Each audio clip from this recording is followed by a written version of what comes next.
Good morning, Common Sense America. It is Wednesday. Oh my goodness, what date is it? It's Wednesday, June the 21st. Welcome to Common Sense America. I'm Eden Hill. It's so great to be with you guys this morning. It is a rainy day here in Eastern North Carolina, but the sun is shining here because we talk about God, we talk about our country, and we talk about truth. Welcome to Common Sense America. It's time for Common Sense America with Eden Hill. Yeah. And I'm so glad to be with you here on this morning, on this day where, you know what? We're going to be talking about some very powerful subjects that are facing you. Yes, cancel culture. Robert F. Kennedy, Donald Trump, Tucker Carlson, and Common Sense. Boom, they've been canceled. What's that about? Well, we're going to be talking in depth about cancel culture this morning with one of my favorite groups, Turning Point USA. First, a shout out to Turning Point USA here in North Carolina. Thank you to the high school students and to the university students who have come alongside of Common Sense and who I had the opportunity to come alongside and basically just be a part of their groups and what they are doing to shape the hearts and minds. But you know who else I want to thank? I want to thank their Speakers Bureau. I want to thank their West Coast group as well. Boy, wait until you hear the new guest we have for Common Sense America, Julia Cartwright. She's going to talk about how we, the people, were canceled during a certain time, especially during her college education. And now we, the people, are being canceled more than ever. How does it affect you?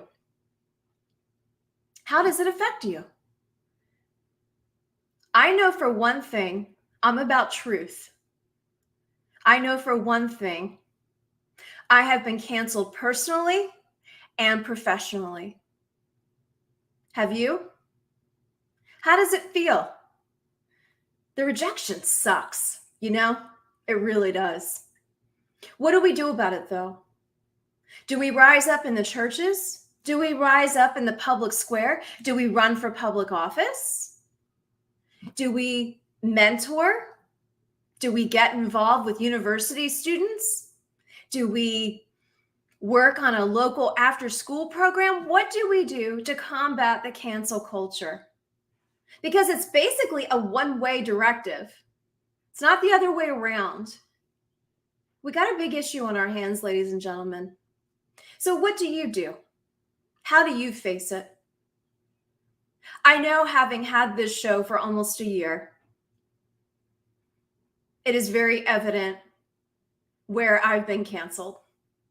Friends, family. But I'm not going to do a woe is me thing right now. What I am going to say is that doesn't stop me from loving. It doesn't stop me from giving back. And it doesn't stop me from talking truth.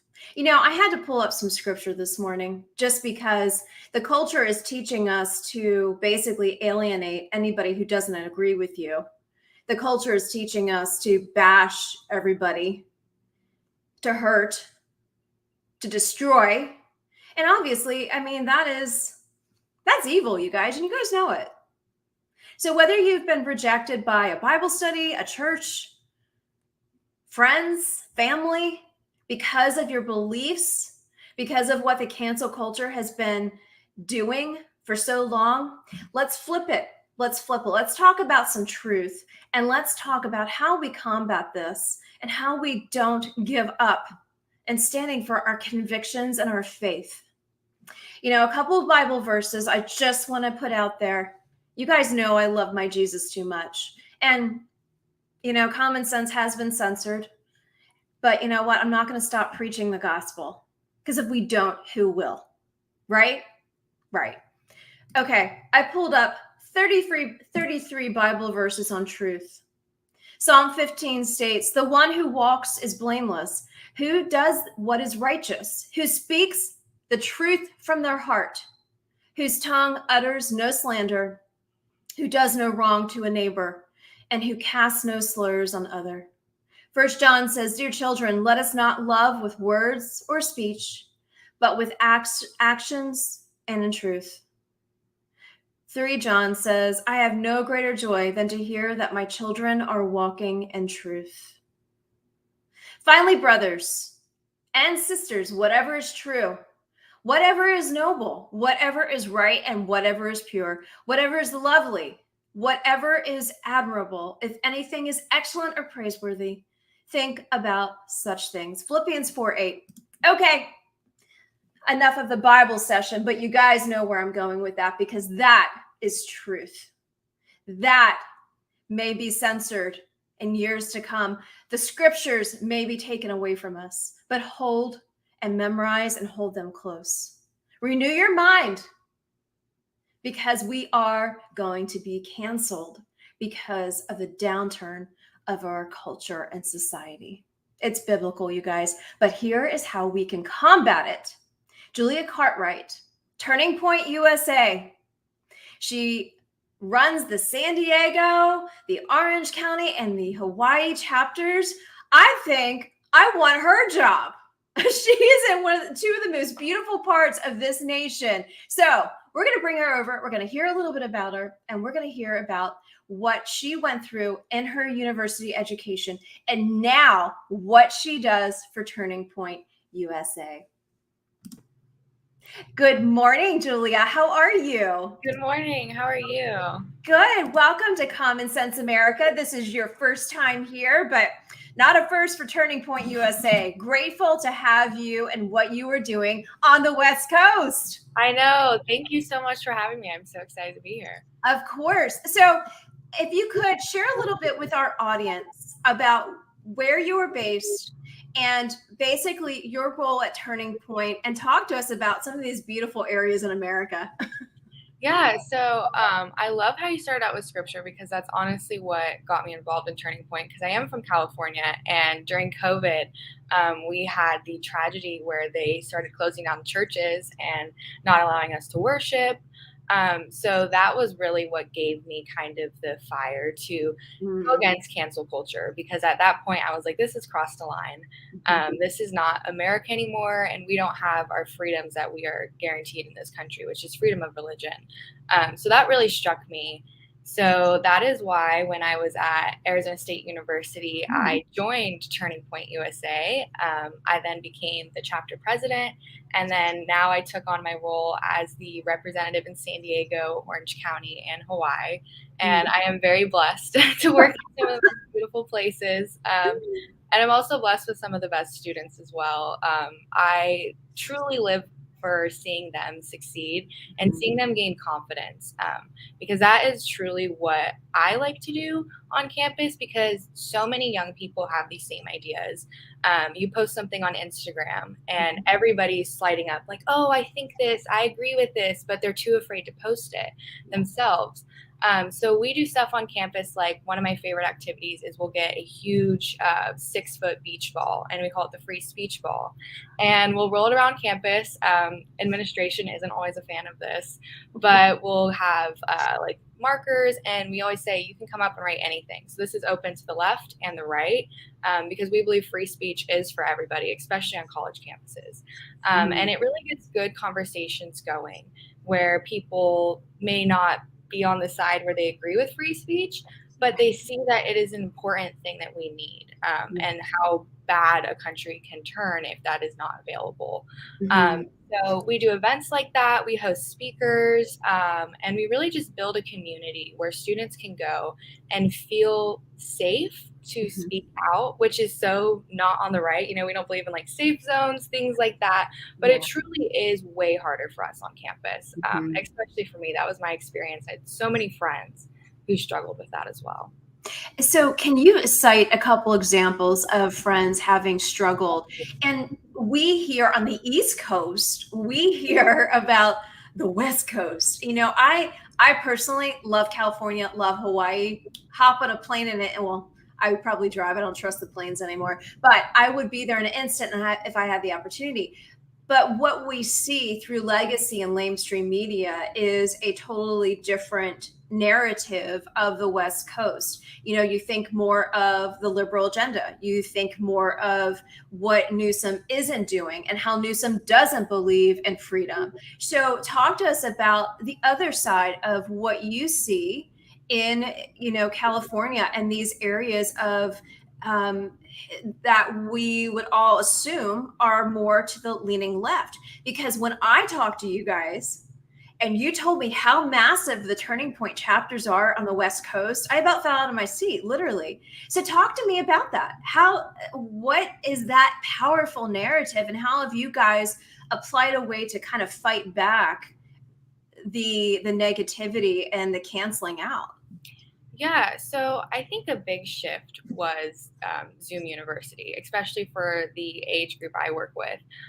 And California was hit the hardest. You know, you couldn't go to school unless you were vaccinated, which went against so many people's beliefs. And just the idea of being told that you have to do something that is so new and so controversial to be able to have the right to education is bizarre. And I think this opened so many people's eyes, especially in California. And those are the students that I work with, you know, the students who may not have been super political or super far on the right, but they saw their rights slowly being taken away in a way that just didn't seem, I guess you could say, American. Right. It didn't seem normal. Like, for so long, I did not feel like I lived in America. I felt like every day was just a guessing game of which right I was going to have. And I think that really activated students, and maybe not in a way where we're as loud as the left or obnoxious as the left, but it's a really deep-seated emotion I think a lot of these students have. And that's why we see the big turnout, is because they have these feelings, and this is the only place they can really go to express that, or find students that may be on the same page as them, where they may not necessarily be super involved in local politics or even national politics, but still want to have a group where they can feel supported and say, you know, I am, you know, not vaccinated, or I don't want to wear my mask. Not feel shamed and not feel judged. And I think in California, especially on the West Coast, that was an extremely hard thing to find. Almost everybody was wearing a mask, double mask, even if they didn't want to, because the fear of walking into a place without a mask on, you're going to get so much shame and hate. And even if you don't agree with it, you're doing something that you're just pleasing others. Right. And so I think building that community in California has really empowered these young students to overcome that fear of being shamed for something that really doesn't exist to a lot of them. Right, right. Out of all the universities that you were working with, I couldn't get over the list. My goodness. Is there one over all the others that is more dominated by the more of the left leaning, where you have to like really get in there and embed yourself? Have you found that rejection? The reason why I'm asking you is that because I've heard this from some of your reps in Florida. They've had tables overturned by the Communist and Socialist Party just to kind of get a reaction out of the reps from Turning Point. And so Freedom Florida, oh my gosh, it actually happens there, you know? So what has that been like for you in California? Where have you seen it the most, and what have been some of your tactics in combating that with truth? Yeah, so I think that it kind of falls into two categories. Sometimes we have the students who are against us, and then we also have the administration. I've noticed that students, I luckily have never had anything too crazy. I've never had a table flipped. I've never been physically attacked, but I've definitely been yelled at, called a few names. But that's kind of expected. Usually in those situations, I try to find common ground. I think that's something that I can do well, because I'm not somebody who really was involved in politics before I joined Turning Point USA. So, and that's why I love the title of your podcast, Common Sense America, because I really try to just get to the common sense of things. Yeah. You know, people will come up to me and yell at me like crazy things, and I'm like, well, do you like the price of gas? Do you pay taxes? Like, we can find common ground on things that are just not, like, this didn't happen before. Like, you see the economy, you see the way this country is going, and you can't sit there and look me in the face and say, no, this is what we want. This is what we voted for. This is what we want for our country. And it's just when you say those things to people, you may not completely, transform them or take them onto your side, but you're planting a seed that you can show that we may not agree on everything socially, but there are fundamentals in this country that we need to support and consistently seek to have. And most people in this country, I find, do agree. So when you do kind of have that flaming liberal come up to your table, if they're not planning on flipping your table, I think those people already come up with those intentions. So there's really nothing you can do in those situations, unfortunately, sometimes. But the ones that you're lucky enough to kind of calm down and have a conversation with, I do think it goes far. And that was something that our founder, Charlie Kirk, said that I loved. He said that the person with the lower heart rate in the conversation usually has the better points. And so I always try to stay calm. And I know that it usually comes from a place of deception for them, and they just don't see it yet. And if I can just plant a little seed to further them to even just question what they're thinking or what they're saying, I think that goes a long way, especially on college campuses. No, that's a big deal. How many chapters are on the West Coast that you are heavily involved with? Because I see you have San Diego, Orange County, and Hawaii. That's a massive group. How many are you working with right now? We're working with about, I think we have 20 chapters across San Diego, Orange County, and we have one in Hawaii, which we just started, which Hawaii is a very place. We have a good group of students that we just started the chapter up there, and they're so excited. And honestly, I think that they're kind of similar to California with all these restrictions that they recently had, where they're really seeking freedom. I think Hawaii has always been a state that's really passionate about freedom. And they've taken that away from them. So we're really starting to see a new wave of politics, I believe, in Hawaii. In that new wave, I can't help but wonder, we are in the midst of this whole presidential commentary. And I know you guys aren't really able to say one way or the other. I haven't specifically done that towards, any of the members I absolutely love having on the show, but I really just want to hear your opinions on, do you see the Republican Party split? Do you see people leaning more towards RFK Jr. because he's speaking truth and he's being canceled out? Do you see, people leaning more towards the leadership matters aspect with DeSantis? What has been kind of like that feeling that you have been exposed to? Because like we say, people will speak truth, but truth is really in the actions that we're taking and how we live a life. What have you felt? What have you seen? I would say that I do feel there's a little bit of a split between the candidates for the Republican Party. But the students I've been working with and just the environment I've been in, I do feel like there is a strong sense of, I think after the primaries, that we're all going to get behind one candidate, hopefully, to overcome this, because I think there are so many people, regardless of who gets the Republican nominee, that are just fed up with this current administration and what it's done to our economy, and things that are really tangible to people. I think sometimes social issues are a little hard for everyone to resonate with. But, inflation, that affects every single one of us. I think that's something that is really will unite us, hopefully, once all the craziness of the primaries is done. I think that's kind of typical. But that's my hope. And that's kind of the feeling I've been getting, is that there's just so much that's gone wrong, and it's just gone too far, that if we don't come together and vote for somebody or get somebody in that can represent us in the best way possible, then we really won't have a country anymore. I think if this continues to go down this path, and I think it is that serious, and I think people are starting to wake up to that. Yeah, I'm glad that you said that, especially for your leadership role at Turning Point USA.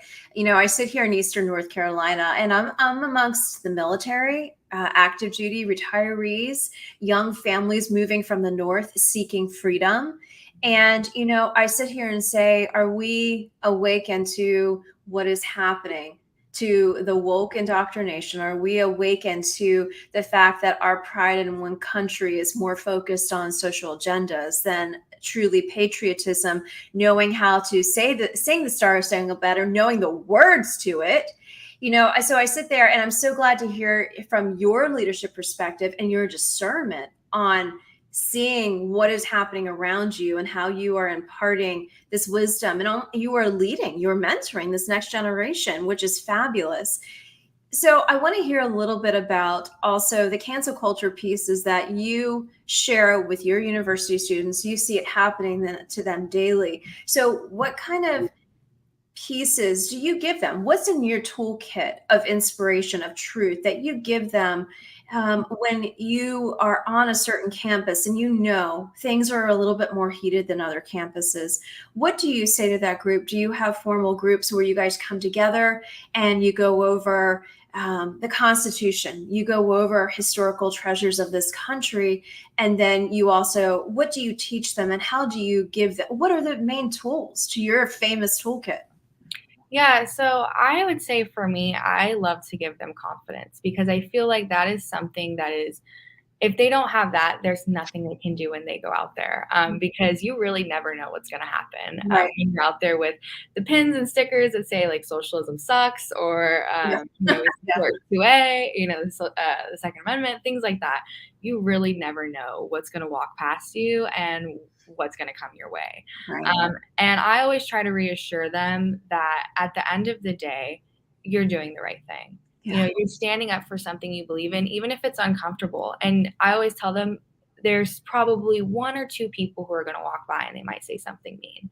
And there's going to be 50 people who walk by and don't even come up to the table, but they see it and they agree with it. And they're looking at you like you are so brave, even though they may feel really scared. And I tell them that all the time because I remember my first time tabling, I was a little scared. I was kind of fired up in the COVID era. Like I was just like, I cannot believe this is going on. So I was kind of excited to get out there. But I really like to give them that reassurance that you're on the right side. Another thing is just kind of education as well as their rights on campus. It can get a little tricky with private schools, but kind of just giving them that logistic reassurance of like, you are allowed to be here, because a lot of times we do have administration come up to us and tell us that we can't be here. Yeah.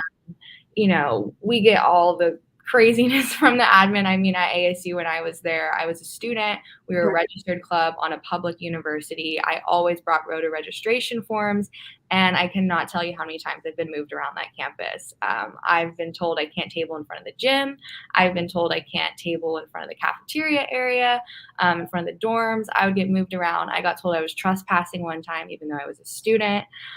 So you really get everything. And so on public schools, I do tell them like, we're a registered organization. We can be here. If they come here, I can help you talk that through, but just giving them the reassurance that they're allowed to be there. Because I think that is something that's very scary when you have your teachers and professors coming at you, not just your students. I've had a few students, they were scared that they're not going to graduate because they're the president of the Turning Point USA Club. So really have you seen that happen? Luckily, with none of my students, I have, but I have had a few girls that were dropped from their sororities because they were part of Turning Point. Yes, I had 2 chapter presidents who were dropped from their they were pretty much given an option that they had to stop being in charge of the Turning Point USA Club, or they would get dropped from their sororities. And I was so proud of these girls. I mean, this was just, going to them and talking to them and just having, a coffee and sitting down and kind of just saying, is this something you really care about? Is this something, because you're constantly going to get this. You're constantly going to get people, saying like, don't do this, this is going to ruin your career or your friendships or your relationships. And I always tell them, like, if this is something you truly care about, that won't matter. And it'll all come back at the end of the day. Like, you may lose friends, but you're going to gain friends as well. So I was really proud of them. They stuck in it. They stayed with Turning Point. They were dropped from their sororities, but at the end of the year, they were like, I'm so happy I chose Turning Point, because the friends and the bonds I think they really make are so true and so strong. And I think that's another thing I have in my toolbox is I love to create the friendships. I've met some of my best friends through Turning Point USA. And having that support system, like having even 1 or 2 friends on campus where they can go to and talk about the craziness that goes on in their campus or what their professor was saying today, makes a huge difference. So I think organizing them, giving them the confidence, and then also giving them the logistics of, yes, you are allowed to be here regardless of what the school says, really kind of activates them to move forward. There is a book I'm going to cite here on the show. It's Brutal Minds. It's a brand new book out by Stanley Ridgely. He is a Drexel University professor, and it's basically talking about the brainwashing of our children and the next generation. And I had him on. Oh my gosh, the show was on fire. Phenomenal, phenomenal. He's actually a Turning Point USA. What's the term? Leader, advisor for Drexel University. And we got to talking, and he was sharing with me the outline of now the curriculum for university students, but then the co-curriculum that's under, if you will, student affairs, which looks a lot like the CCP, which I don't want to take words from his mouth, but basically how I understood it, that it looks, and he gave the example, and I want to talk to you about the advisors. I want to talk to you about the school administration and the examples you cited. So I want to talk to that. So as he said it, it looked very much like a cult. It looked very much like new university students for the first time coming home after the first semester for Thanksgiving break. They're angry, they're depressed, they hate our country, they hate God, they hate their families. What is this? It is the brainwashing of what the university systems are doing. It is through that co-curriculum that this is, and it's basically under the heading of student affairs. And that description I've given you, is that what you saw, if you will, from the school administrations as they were pushing you around, as they were saying, no, you can't be here, as they were censoring you from your freedom of speech, all your freedoms, and basically taking all those away? But let me ask you this. Were they also allowing other different groups to be at the forefront? I'm a communist, I'm a socialist, I'm a fascist, and let me stand here and tell you why. And that they're so angry, they're so hateful. And what are they angry and hateful at and to? So have you seen that happen? Yeah, I have totally seen the bias on campus. I actually, when I was at Arizona State, was really good friends with the college Democrats, some of the leaders and their group. And so the school has a system where you fill out forms to reserve space on campus, rooms, etc. And I always remember their forms would get approved so quickly. I would even sometimes see them fill it out on their phone and just enter the information in. Anytime I went to fill anything out, it had to be to a T. It seemed it was almost reviewed 3 or 4 times to look for an error. And there would be little things that would come up like, oh, your email is, in the wrong area, or you need to add this, add that. And it was really, it was crazy. And it would just delay us. I feel like the federal government. Yeah. Bureaucratic red crap. Yeah. It was absolutely insane. And I know that they didn't do that to the other clubs. I mean, I didn't have to see it like right in my face to know. I would see them come out and just set a table up anywhere and never be bothered by administration. And sometimes they'd even walk past them and come to me. And something they did often, I don't know if it was intentional, but I kind of believe it was, they would almost wait until I had a big group of people around me. Of course. And then they'd come up and try to embarrass me, kind of, I think, and be like, oh, you can't be here. Almost to kind of redirect all these people and be like, oh, wait, why am I signing up for something that's going to get me in trouble? Or why am I going to sign up for something that's going to put a target on my back? And it's like, I have to sit there and kind of plead my case in front of all these students who might have been interested. And it gives us a bad look in a way. But I always tried to calm the situation down and kind of show that, like, I know what I'm talking about and I am educated and I know I can be here and go against that administration, because I never have seen them go up to one, Students for Socialism club on campus or anything. And honestly, that would probably be the only group or person that would go up to them, at least at Arizona State. I think that the student body was pretty conservative there. It was just the administration was absolutely horrible to work with. But no, they never really, the Young Democrats, the friends I had in that club, they said like, oh, like we've never had a form sent back. We've never had a True. table spot like canceled the day of, the morning of. I get an email, your reservation was canceled. And it's like, I'm already here. What am I supposed to do? And it's a public property. So definitely does happen on college campuses. And I can say it does make me angry, but it never made me angry enough to be like the liberal where I kind of just like hate my life and I'm this victim. Right. It really kind of fired me up to keep going. Yes. I knew there were so many other students who wanted to do it. They just were so afraid of, what was going to come their way. No, I love your conviction. That is so powerful. Instead of playing the lame, victim, I love your conviction for your beliefs and what you're standing up for on the West Coast. So tell me, we are in summer months. I know you guys are in training. I know you just had the Women's Leadership Summit. Did you go to that? I did. It was amazing. It's like my favorite conference. I went the first time with my mom. And it's truly like nothing the left could do. It's just a huge group of women who love America, love freedom. And it's like, I know the left, they always talk about like women supporting women and all this stuff. And the left is the most catty group of women. And I go to this conference and you have all these conservative, gun loving, God loving, country loving women that just have a good time. I really rarely ever see drama at that conference, but I know if it was on the left, there would be fights all day. So it was amazing.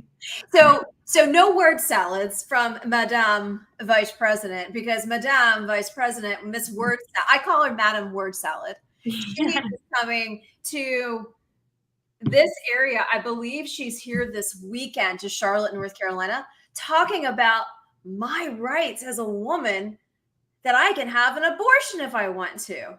Oh, really? Oh, okay. But we didn't have any rights to stand up for not getting the jab.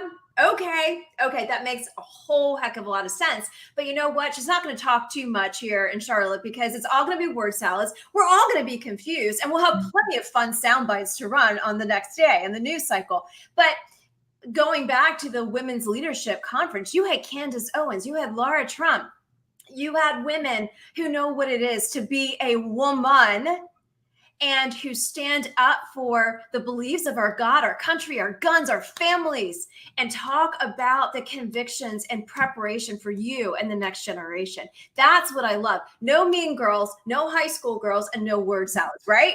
Yes, definitely. It's a great time, honestly. And just all those women are so inspirational, especially to our students, because, you kind of see them on like your phone or on the TV. Yeah. And then when you get to see them in person, it's truly life-changing, I think, for so many of these young girls. No, I absolutely love it. So I have just a few more questions and then I'm going to let you go because I cannot wait to have you guys back. What preparation are you doing for the fall semester as you're heading into the fall semester, preparing for Orange County, San Diego, Hawaii? What are you doing with your leadership teams to get them ready? And what do you see on the horizon, big picture, as to, okay, get your battle plan together, put on the full armor, let's get ready because we see this coming. How are you more mentally and spiritually and physically preparing them for what is the next fall semester? Yeah, I think we have a very busy year coming up, especially with all these elections and everything. So we're going to see a lot more people politically engaged is what I believe. So over the summer, I usually meet with my chapter leaders and we kind of come up with a game plan. And it's very unique to each chapter. Some chapters are more social driven, so they'll do social events, and some are more politically focused and they host, candidates or political speakers. So I really just kind of work with them to see what they enjoy most and what they think would resonate best on campus. We have some groups who are very into, gun rights, and we'll take them all to a shooting range and we'll talk about the Second Amendment, our rights, the importance of defending the Second Amendment, and then they all get to shoot guns as well. So I love it. Yeah, it's so fun. Those are some of my favorite events. When I was at Arizona State, we actually did an event where we got to shoot fully auto, and that was just like that's fabulous. It was crazy. I remember advertising it on campus at ASU, and so many people were like signing up. And then like the next week after the event, I went to table on campus, and they were like, "You're the group that shot fully auto, huh?" And we were like, "Yeah, we are." And like so many people were so impressed. So we really do things like that. So I try to come up with unique ideas because I think that's really what stands out. And they range, like I said, like sometimes we'll just have a group and they'll do like pizza and politics, and they'll go Yeah. out to a pizza restaurant and just watch and talk. And I think that's so just as empowering as going out and shooting, because I think people don't realize how much us as students internalize all these feelings, because we cannot talk about it in the classroom. And most of the time, our peers, it's just scary to come out and say you're conservative because you have no idea where they are on the spectrum. So yeah, we spend our summers just planning out what's going to resonate. And club fairs are also very big for us. So we try to do some creative things like bring out the free speech ball, Yeah. and do things like that just kind of stand out and get students to notice us and see that we're kind of just that group that loves America and loves freedom. Yeah. I love your pizza and politics idea. And I'm sitting here thinking we should do a podcast where you grab some of your students who would like to be on this podcast, and we'll do a Brady Bunch lineup on the screen and basically grab some pizza, grab some pop, and talk politics for that hour and really engage on the social issues, economic, international defense. I would love to do that if you are open to that, if you're allowed to do that. But when you said that, that just struck a chord with me, because when I ran for state house, I had my volunteers were teenagers. I so focus on that. And after we came back from door knocking, I said, pizza and pop, let's do it. And oh my word, the floodgates opened of everything happening in their schools. And I said, oh my gosh. I said, all right, God, I wasn't quite ready for this, but this is good because I am hearing truth. I'm hearing what's really happening, not from the school administrators. So if we can do something like that, I am so about it. Let's bring all these amazing students. You are investing your life and your journey, and I would love it. Final question for you. Who has inspired you in your journey? Has it been a family member? Has it been one of these amazing speakers? And basically, what words do you give to your students from that inspiration? I would say first and foremost, definitely my parents. I grew up in a, Christian conservative home. And my parents always supported me and my brother in anything we do. And they always said, if you're going to do something, you have to give it your 100%. You can't be afraid of what people are going to say, because people are going to say something anyways. Right. So I always had a strong support system back at home backing me. And I knew that no matter what I did, they would have my back and I could fall back on them. Another big part would definitely be the Turning Point USA family. They're so supportive, from staff to my students, my managers.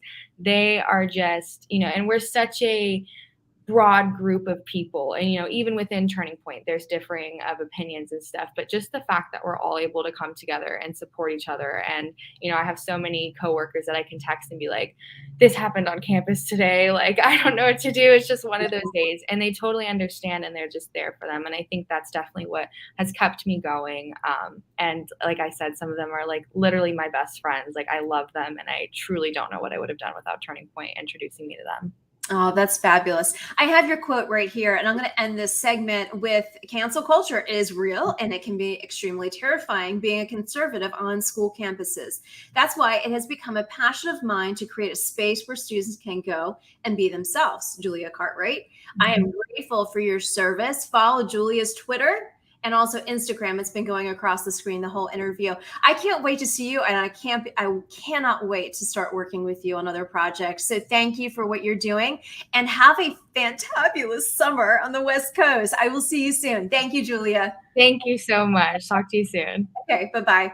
For all of those who are tuning in, this is Common Sense America. And yes, one of my absolute favorite groups, Turning Point USA, Julia Cartwright. She talks about cancel culture. She talks about being on the West Coast, representing Turning Point USA, San Diego, Orange County, and Hawaii chapters. What a powerful voice for us in our culture. We need more like Julia. I'm so proud of her. So here at Common Sense America, we just have a couple more things left, and I will leave you on this wonderful Wednesday.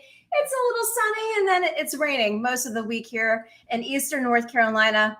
But I hope that each and every one of you captured some truth, some biblical foundation, and some maybe action in your space and in your communities, whether you're a college student, whether you are a mama, whether you are a trained professional in accounting, whether you are working at the supermarket, whatever your trade is, whatever your trade of service is, may you have captured some truth here that you can then take and not be afraid to stand up for your beliefs because of the cancel culture in the public square. So, just a couple program notes for you guys. We have a fun rest of the week, honestly, going into next week. We have some fun guests coming to the show. And one of the episodes we are planning for next week, it's all about cooking. And it's all about cooking with Mama Mia. Back by popular demand, we will be bringing my mother, Mama Mia, aka Mama Mia, to the show next Friday. She is going to be doing a cooking segment. We've been doing these kitchen table discussions, so we are really, literally going to the kitchen table. She's going to be talking about some of her summer recipes. Peaches are involved, and also helping me cook. You guys know I can't cook. I gave up years ago. So she's going to be doing one of her family favorite recipes that we grew up on and she still makes every time we come home for Sunday meal. It is her famous Sunday meal. So next Friday, June the 30th, Cooking with Mama Mia, save the date. Also, save the date for this Friday. We're going to be doing our kitchen table discussions and we're going to be adding a very special guest. She is a military spouse. She is a very dear friend. She is also a leader in her own right. And she's going to be talking with us at our kitchen table discussions about being raised by a single mom. She spoke last week on our podcast about being dependent on the government and the crutch that the government can create for those who are single families. So we're going to be talking with her. I can't wait for you guys to see her. You may recognize her. She's been on the show end of last year, and she'll be joining us as we do our kitchen table discussion. Also, this weekend, if you guys are in the DC area, Road to Majority with Trump and DeSantis and Haley and Pence and Vivek, all the Republicans who have thrown their names in for the Republican candidacy for President of the United States will be at Road to the Majority in Washington, D.C. We will be interviewing some of the leaders from Road to the Majority Faith and Freedom Coalition. They will be here next week with us. So on that note, I hope you guys have a fantabulous day. Yes, I love that word. And let me just leave you with some scripture. We need it more than ever. And I always say be strong and be courageous and put on the full armor of God. But more than ever, I think we really are living that and we really need that. So in John 14:6, it says, Jesus answered, I am the way, the truth, and the life. No one comes to the Father except through me. And in Ephesians 4:15, and said, speaking in truth and love, we will grow to become in every respect the mature body of him who is the head, that is Christ Jesus. So on this day, Wednesday, June the 21st, make sure you follow us on Rumble, Instagram, Facebook, Twitter, LinkedIn, also on YouTube until we get censored yet again. And we look forward to being back with you on Friday for our kitchen table discussion. All things mama bears, all things recipes, all things talking about how we lead in this current climate. Until then, have a great day. Thank you for joining Common Sense America. It's time for Common Sense America with Eden.